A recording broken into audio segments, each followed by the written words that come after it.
Hi, everyone, and welcome to the Imago Think Tank. Today is January 28th, 2015, and my name is Dr. Tammy Nelson, and I am your moderator for today. And today we have a really fun guest, Mark O'Connell. He is the author of Modern Brides and Modern Grooms, a guide to planning straight, gay, and other non-traditional 21st century weddings. So welcome, Mark. I'm very glad that you're here. Oh, thanks, Tammy. It's a pleasure. Mark is in New York City, and he's a psychotherapist in private practice, and he works with adults, couples, and children and families facing a myriad of conflicts. And he currently works with clients who have identity issues, career issues, relationship conflicts. He's also an actor and an artist, which I think is interesting, so very holistic and creative. And I like how you say that you help clients discover, accept, and inhabit untapped versions of themselves, which is a brilliant way to say what you do. And you were also mentored in a number of approaches, including psychoanalysis, psychotherapy, and family systems, which I think is really interesting how you trained at the Institute for Human Identity.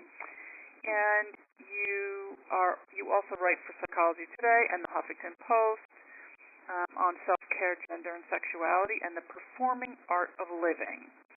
And you've been published with the Journal of American Psychoanalytic Association, and you present around the country. And today we're going to talk about several things about your work, but I want to just introduce your book a little bit, because the description of your book is about the post-DOMA book for any couple, same-sex or opposite-sex, seeking a personalized wedding, but also sort of talking about how there's no new normal, and that you want to embolden people to harness their unique, brazen, queer truth to be creative and plan their wedding their way.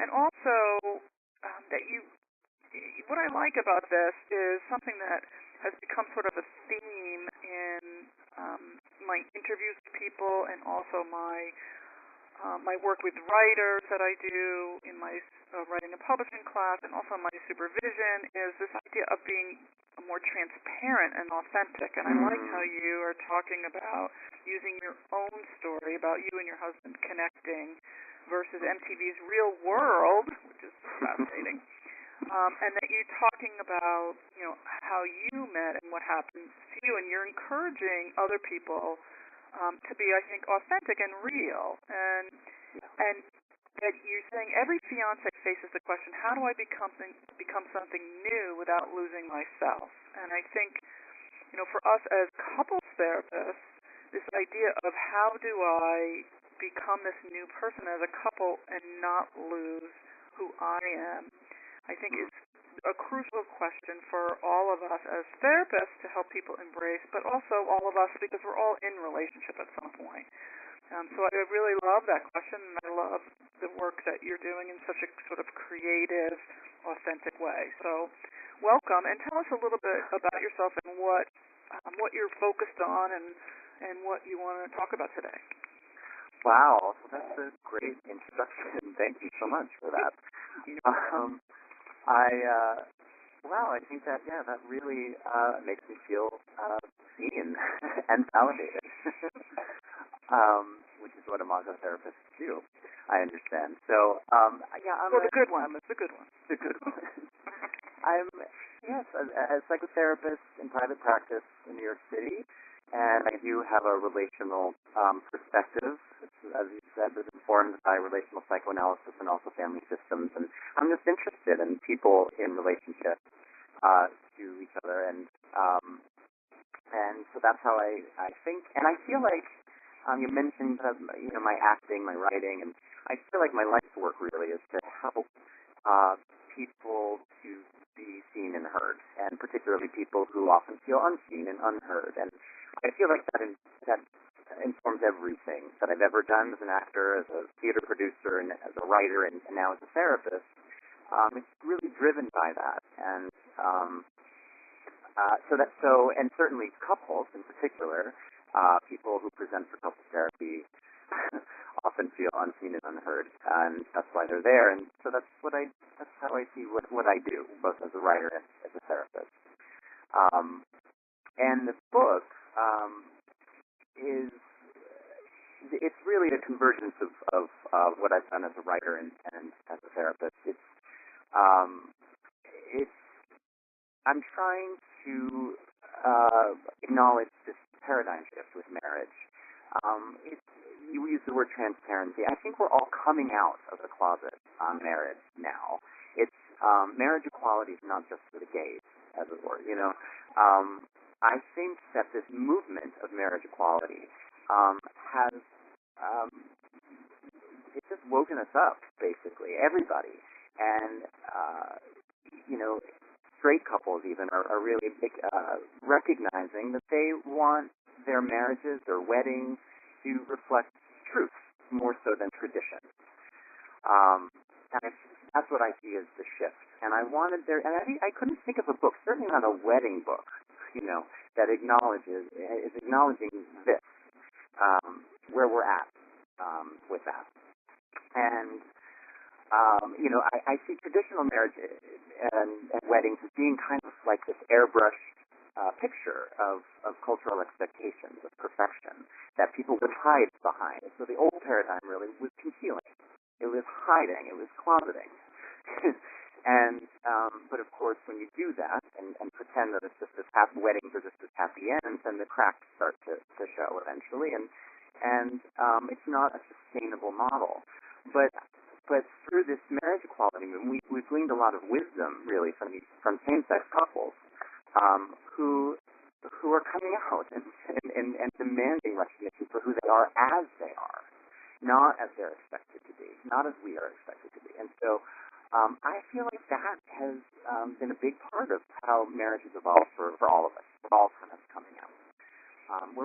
So again, it's truth. We're interested in truth. The wedding is all weddings nowadays, the ones that I've been to at least and heard about, even religious ones, are much more about the story, the truthful story of the couple, more than they are about the family's expectations or the culture's expectations, the religion's expectations. It's more about people being unique and truthful in their own ways. And I feel like marriages are, from what I've seen in my office and my life, are also are evolving that way. We're being transparent. We're recognizing from the beginning that it takes work. I think that's a pretty exciting new phenomenon, that people are diving in, eyes wide open, recognizing that, oh wait, this is a process that I'm getting into, not an end in itself. And we can, throughout that process, negotiate things like sex, which no one's wanted to talk about in the past. You're expected to be in a healthy marriage. You were just expected for that to just sort of work intuitively, and of course it doesn't. We go through life transitions, and we have subjectivities, and we continue to expand and grow, and we need to continue to negotiate with each other our needs and desires. And people, I think, are more aware of that process now. And so one of the things about this book is really a relationship guide in wedding planning clothing. You could use it as a do-it-yourself wedding guide. You certainly could. But I'm so interested in the most important part of any wedding, which is navigating all the relationships with your partner, with your family, your friends, all of that. And I'm helping people conceptualize how that process can serve you throughout the course of your lives, really, throughout the course of your marriage. So it's really a book about relationships, and how we're coming out, how we have this need to now to really reflect on our truth and what we need, and risk being in conflict with everyone in our lives in order to be seen and be heard, to be recognized for who we are and who we love. So part of that transparency really means embracing conflict. It's inevitable that we have to be in conflict with our partners, and that doesn't, that's a wonderful thing. It means that we're separate people, people, and we have to figure out how to negotiate our lives together. So that's what I walk through, and I don't write it from on high. I write it from my perspective, my true story, as well as other people's true stories, in the spirit of transparency, in the spirit of coming out. So I take you on the ride of, my humiliation, my feelings of rejection and fury and passion and ecstasy, all of it. But hoping that the reader will identify with the honesty and the truth, and how how important that is to recognize our own truth first before we can make a relationship work. To really be honest with ourselves, and it helps us to demand recognition, but also it helps us to empathize with the people in our lives, certainly with our partners. One of the things along those lines is that, this is a real process of self-reflection for me, and there were chapters, for example, where I was convinced I was going to be critical of a relative, let's say, or indict someone. I was going to be right, and I had an idea of where that chapter was going to end. But this is a wonderful opportunity for me to do a lot of my own self-reflection, because as I was writing and recognizing my own, I'd write about a conflict, let's say, and I'd recognize my own underlying feelings of vulnerability and need and hurt underneath anger. That helped me to imagine what was going on with the other person underneath their anger or their defensiveness. And so that is something that I think certainly people who are in relationships, couples, can really think about. It's how important it is to reflect on yourself, to take that time to figure out what's happening with you underneath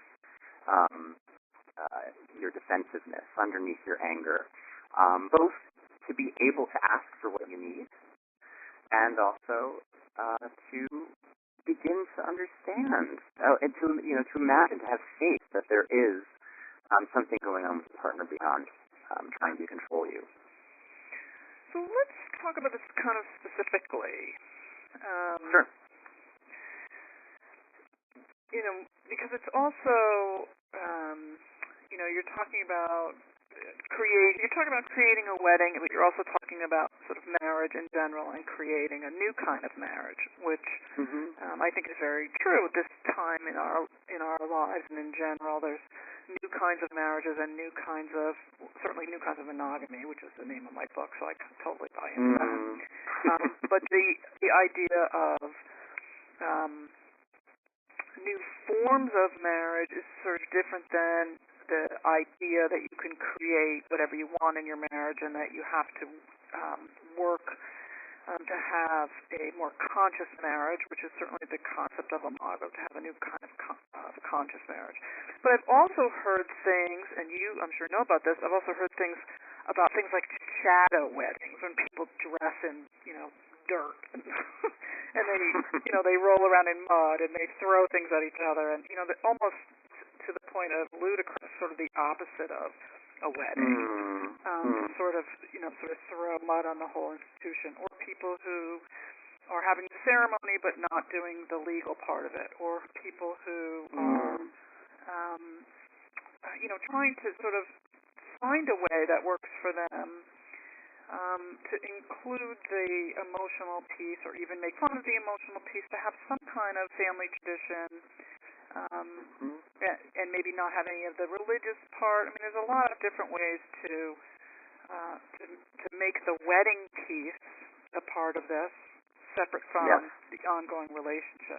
So in your book, are you talking about the wedding piece and then giving people sort of relationship advice, or are you giving people relationship advice and then advising them about how to work that into their wedding? Well, that is an excellent question, and what I've done, possibly arguably ambitiously, is I do address that there are endless ways one could have a wedding. I do address, and specifically in a fun way, suggest and things that people could do.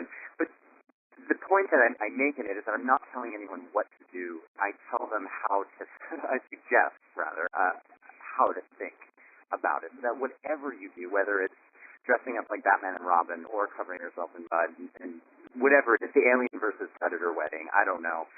Whatever you need to do, what I suggest is the most important thing is how the two of you as unique individuals arrive at those decisions, and how those decisions, what you're doing is you're setting a precedent for a process of creative collaboration that is going to be useful for the rest of your lives as you go through difficult transitions together. So it's how you arrive there that is more important than how it ends up, whether it's with dirt or with more traditional garb or a loincloth or whatever it is. So I get at it that way. I think that it's about the process. The process is the thing. And the relationships, because the dilemma I think that everyone's facing, this is where everyone's included, is we want to be recognized for who we are and who we love, and that's what that event celebrates. But I think we also, for the most part, want to stay connected to our people at the same time, and therein is the dilemma. So how, for example, can you do that if you want, the pudding wrestling wedding, if it's going to make, people uncomfortable? That's what each individual has to sort of navigate. And it's what I suggest is how you arrive at establishing some form of connection with everyone. Being able to have things your way and recognize the other person at the same time. It's that process that I think is going to be valuable for your entire marriage. Does that make sense? Yeah. So when you wrote this book, did you write it generally for sort of a new gay wedding, a new gay couple? It's a very good question. I actually I wanted to write. I originally was writing a book about being a bridesman. So I kept being chosen as bridesman for the weddings for my straight female friends, and you see more and more bridesmen these days. And I thought, what a wonderful thing! It's like it's still new, it's still slightly uncomfortable for people, but it's also truthful. I mean, it makes intuitive sense. If you are better friends, if you're a man and you're better friends with the bride and the groom, you should be on the girl side of the aisle, as it were. But we have this sort of normative gender binary thing going on where we think, oh, that's just weird, but that's changing. And so that for me was so fascinating. That what a great symbol of how we're evolving, how we're celebrating truth over tradition. So I wanted to write this little book about being bridesmen, and it was going to be fun and have illustrations and all that. And so I proposed it. My agent was sending it out, and we got rejected, and I was then offered, this was in 2013, right when the Winter decision happened, so right when the key parts of DOMA were struck down, the publisher thought, wouldn't it be great if you wrote same-sex wedding guides? Yes, and that would have been in the spirit of this new normal. And I thought, I don't know, because I've already become so interested in how marriage has changed for everybody. We're all in this together. I think DOMA getting struck down really represents that categories are being struck. And we want the same thing, ultimately, which is to have things our own way and take our people with us. We all really want that at the core. So I really wrote it for everybody, but I certainly for the normals, like the young straight lovebirds, and the new normals, the young gay lovebirds, but also but just everybody. Older same-sex couples who never thought that marriage was a possibility. And I have language in there that includes those people. People interface. I have a lot of what I would still consider queer marriages that are interface. There's so much to navigate there. Straight couples who have to navigate religions and family traditions. women who have been divorced maybe several times and have been stigmatized but still want something meaningful, still want to figure out a meaningful way to celebrate a relationship. So a lot of people who have been sort of left behind in the marriage conversation, I directly address, even though it's intended for everybody. And there's a lot of language about how misogyny and homophobia and transphobia really impacts everybody in a very destructive way. So again, it's for everybody, but those isms really do, misogyny, homophobia, they really do inhibit all of us, including straight men in some ways, in terms of how we come out and demand recognition for who we are, how we celebrate. And so I address those things from that perspective, but I'm hoping that it would empower and inspire just about anybody who was planning to be married. And do you have, directions for how to do your flowers and how to walk down the aisle, or is it more how do you talk to your family about how this is going to be a non-traditional wedding?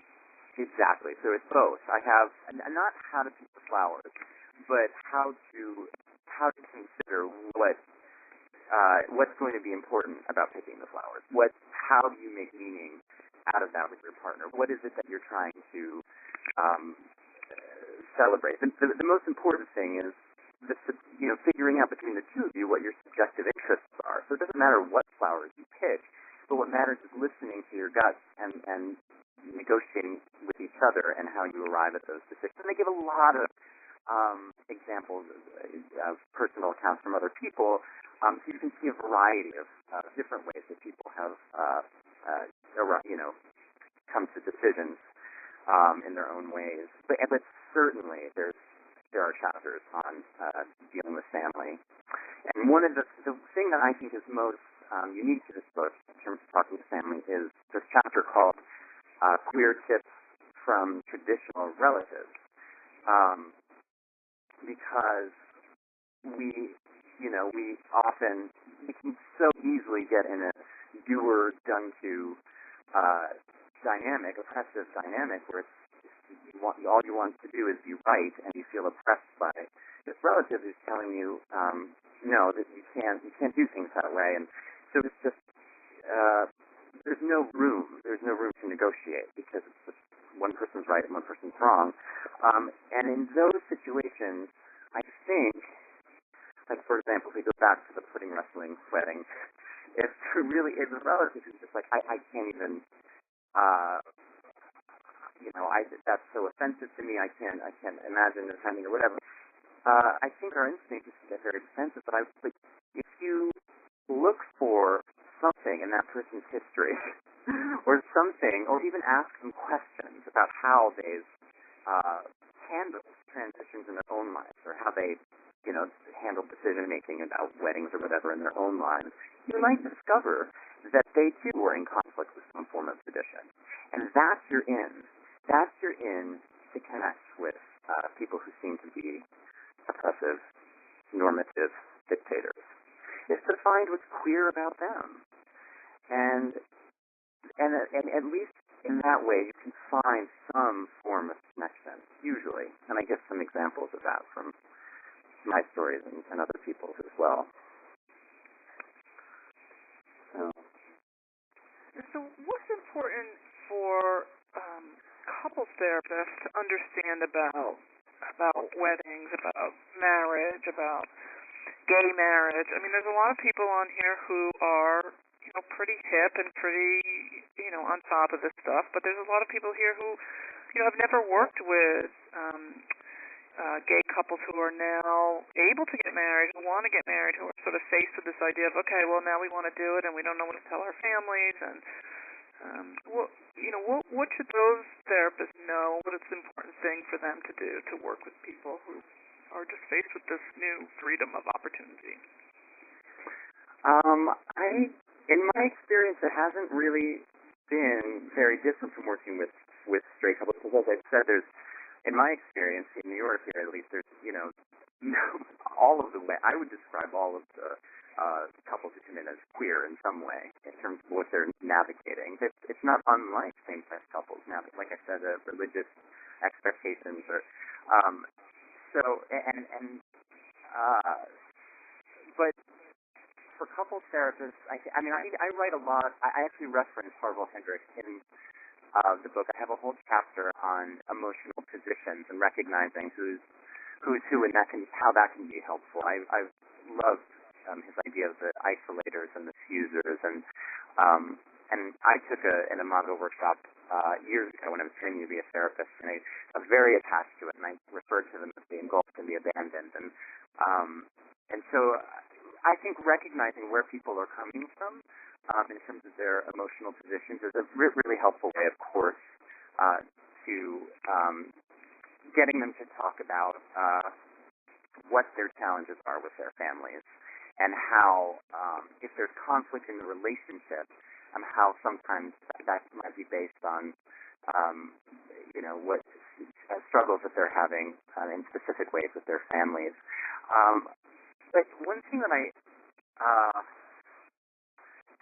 think I can offer uniquely is really my perspective as an actor. There's Imago dialogues that, of course, brilliant. They nail down the basics, neutrally reflecting, validating, and empathizing. And those are great, but as an actor, I think, we call them intentions. If you play an intention, and I think when that's technical and that's in your head, you can be very forced and it can be very robotic, and you don't really, and it's more forced than it is lived. And so I like my couples to sort of be in conflict. I like to hold their conflict for a while until they recognize the importance of those three intentions. And then they recognize how they can be useful in resolving conflict, how they recognize the need for it in their gut. And the other thing about acting is that you're in two places at once. And that's something to keep in mind for couples who have a conflict with family regarding their marriage or their wedding, is you have to be in two places at once, the way an actor is. You have to submit fully on one side to the scene partner, fully, 100%. The scene partner has to be right. You have to be, and have the faith that you can be anchored at the same time by your sense of truth. And that's how actors work. Actors know that you have to commit to both at the same time. You find a balance on imbalance. And the outcome is not just satisfied. It's not giving in, and it's not obliterating the other person, but it's finding a balance and letting and accepting that what's really going to happen is something else entirely. You try to make the event happen on stage right, but it's going to happen on stage left and instead. And you learn to make meaning out of that. So that, I think, that idea can be helpful to help people to be in two places at once. And to help, and if that is impossible with certain relatives who are toxic, let's say, you can, I use the image from the movie Gravity, where the two astronauts are sort of floating hopelessly into nowhere, but they tether themselves together with this little precarious cord. And sometimes the connection you find with a relative can be that precarious, but at least you've found it. If you conceptualize it the right way, you can at least find something that keeps you connected for the time that you have. Whether that's, all right, my mother's definitely going to be toxic and upsetting for the entire thing, but maybe there's a way in which we can share a laugh together. And maybe that will be my little cord as we float in space together throughout this. So you help people to find meaning where they can, I suppose. That was a lot of different things, but I guess I was thinking about how some of the concepts, I guess, translate to couples therapy. And I think when treating couples, there's sometimes a divide between, therapists who, quote unquote, can treat gay couples, and therapists who should just treat straight couples.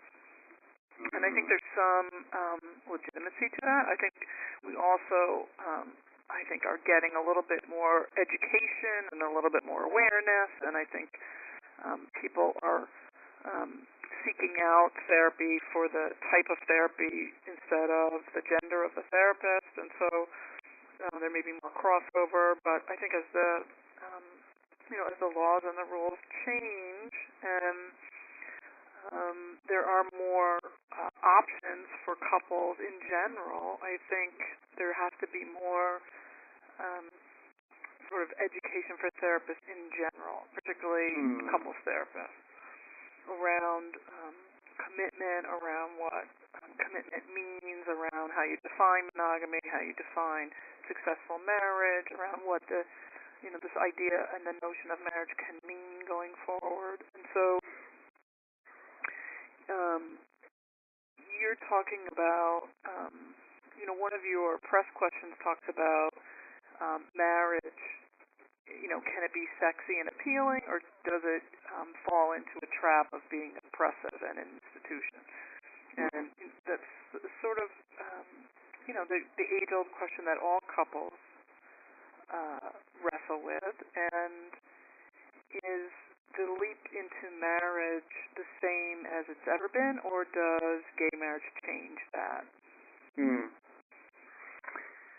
Yeah, I think it's changed it for everybody. I think, I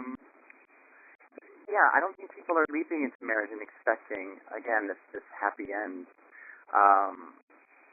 Because so one of the things you address is what does commitment mean, what does monogamy mean, and certainly same-sex couples have led the way. As Dan Savage certainly talks about this quite a bit, but have led the way in terms of the possibilities of what commitment and can mean, and how sex can be negotiated, and how it's not mutually exclusive. Like having an active, interesting sex life, even with other partners, doesn't necessarily cancel out being committed and being, in a long-term relationship, marriage even. And so certainly same-sex couples are led the way, but that's not the case for all same-sex couples. And also what I'm finding more of is straight couples now who are doing the same thing and negotiating, rules when it comes to sex. I mean, I think the education, as marriage continues to evolve, is not necessarily what to expect from gay couples, because I do think that we don't really know, just as we don't, because I'm constantly surprised by any couple that comes through my door. I think it's just to really be actively curious about ourselves and other people as this is all evolving. And I think where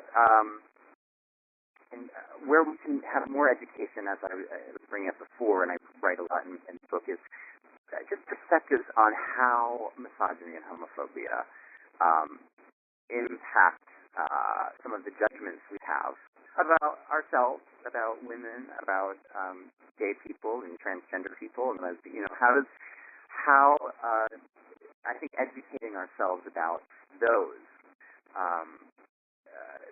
systems and those ideas, those really destructive ideas that have influenced our traditions for a very long time. How do those things impact our expectations and our judgments about people? So let me ask you kind of a side question. How does your psychoanalytic training affect all this? I mean, you kind of have an interesting sidebar there of training in psychoanalysis, which is, as a New York therapist, it's not that unusual, but maybe for the rest of the country, it's different. Well, I think that word, is, that word to me has a lot of different meanings. I think it might, for some people, you cause some kind of reaction, trigger a reaction. It's not like I haven't been trained in Freudian psychoanalysis. I've had mentors and been in supervision for many years with relational analysts. So drawing more so from the object relation perspective, more than classic psychoanalysis. So I'm always thinking about a relational context when I'm working with clients. I may give them a lot more space than, say, a typical family systems therapist. I may give them more space. I would follow more, but I'm always keeping in mind what's happening with us, the two of us in the room, and who they are in relationship. But I think it is useful because even with couples, some of my job, like I said, is to help the individuals reflect on their experience, because that's the resource that's going to help them empathize with their partners. So sometimes I think people need a lot of space to free associate in order to understand themselves better, and therefore to be able to understand their partners better. I think for also providing a holding environment, I think the idea of that comes from psychoanalysis, the idea of holding the couple as they are in process together, I think is an important thing. To internalize the therapist, the third, as the connector, and eventually they can find that within the relationship without the therapist. When we ask them to do these dialogues, when we ask them to put themselves on the line with each other, there needs to be a contract for emotional safety. And I think the concept of being held, they were once held by the therapist, can be incredibly powerful and helpful. And so I often help people to find a way to contract emotionally. And usually the things that they request from each other are, in order to ensure emotional safety, is a version of being held.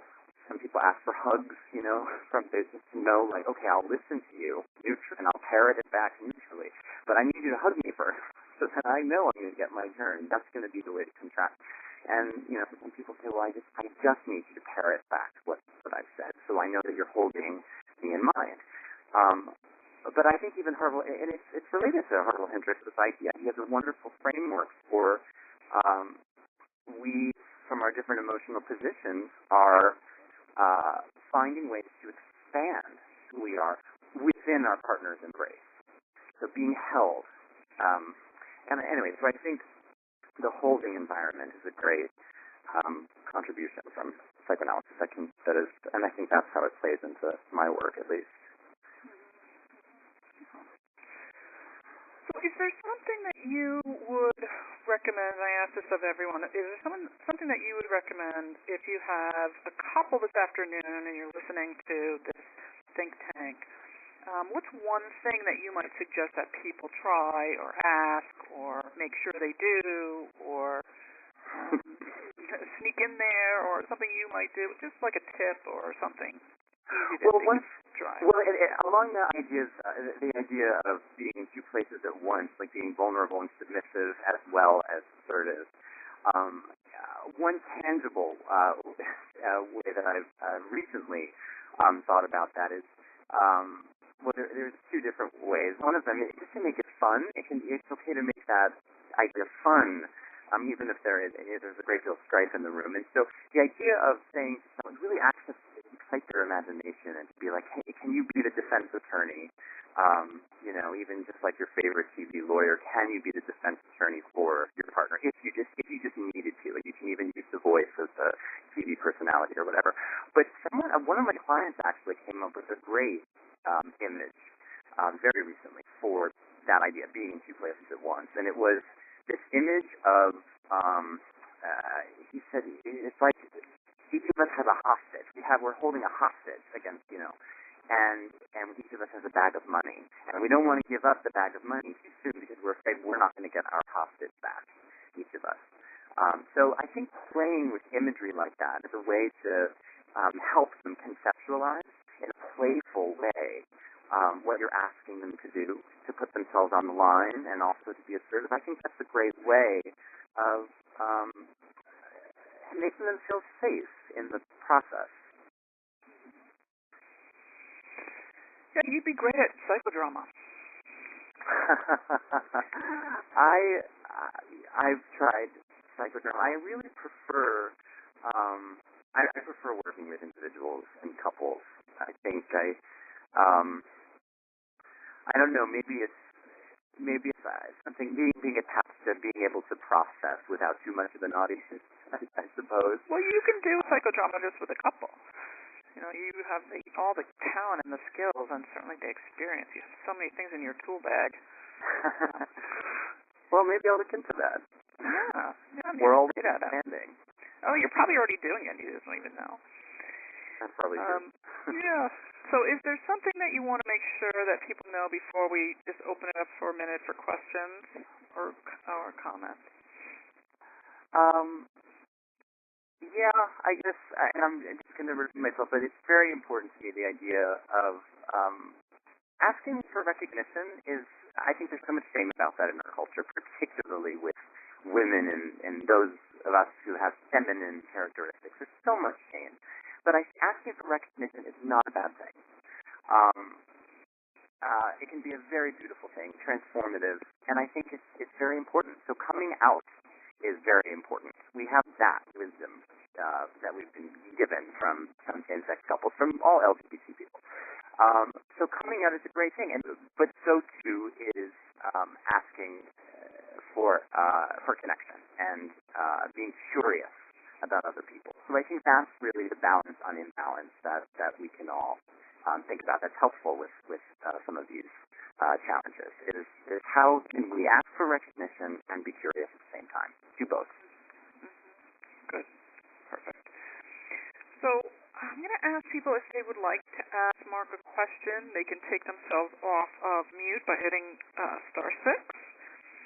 And Sarah can remind them by hitting the reminder button. Sometimes people have a hard time taking themselves off mute. But if you'd like to ask Mark a question, you can just shout out your name, take yourself off mute by hitting *6.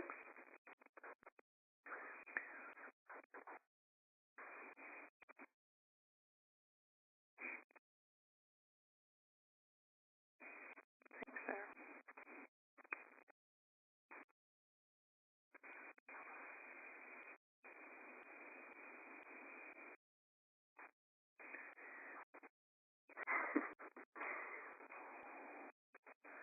Not unusual that people don't ask questions, and sometimes they can't take themselves off mute for some reason. There's some technical things. I hope I haven't put everyone to sleep. My goodness. No, this is just an eat your lunch kind of group. Not uncommon. And plus, people will download this recording, and it will be available on the Imago website. So, great. For people that are listening at another time, it's available for people who are not in this time zone, and there's Imago therapists all around the world that will have access to it. So can you tell people how they can find you, Mark, and also if they have questions that they want to email you directly, and also a link to buy your book? Oh, sure. So my website is markoconnelltherapist.com, Mark with a K, and my email is markoconnelltherapist@gmail.com. All my information is on my website, and the book is available on Amazon and other places. It's called Modern Brides and Modern Grooms, and my column is quite queerly, it's called, and it's on Psychology Today. Great. So this is Mark O'Connell, and he is, again, the author of Modern Brides and Modern Grooms, A Guide to Planning Straight, Gay, and Other Non-Traditional 21st Century Weddings. And you can find him online. You can find him at Amazon. You can find him at Psychology Today. And I want to encourage everyone, if you have questions, to contact Mark directly at markoconnelltherapist@gmail.com. And Mark, thanks so much for being here today. It was really interesting to talk to you. Oh, thank you, Tammy. I really appreciate it. It was fun. No problem. And we will definitely be in touch with you, and we'll let you know how to access the recording. And good luck with your book. Oh, thanks so much. Thank you. All right. Appreciate it. Thank you. No problem. Thanks, everybody, for being here. And we will not have another think tank until February 25th, when Keith Miller will be here, Love Under Repair. Meanwhile, I will be in Paris teaching sex, affairs, and the new monogamy. If anyone wants to join me for the Imago Paris Association or wants to do a couples intensive with me, you're welcome to join me. Please contact me or Paris Imago. And meanwhile, you can access any of the think tanks that are recorded online at the Imago International website, or you can contact sarah.terry@imago.relationships.org, and she'll tell you how to access any of the recordings. So you can listen to this recording by Mark again, or any of the past recordings of the think tank. Meanwhile, I'll see you all on February 25th. Thanks again. Bye, Mark. Thanks, everybody. Bye.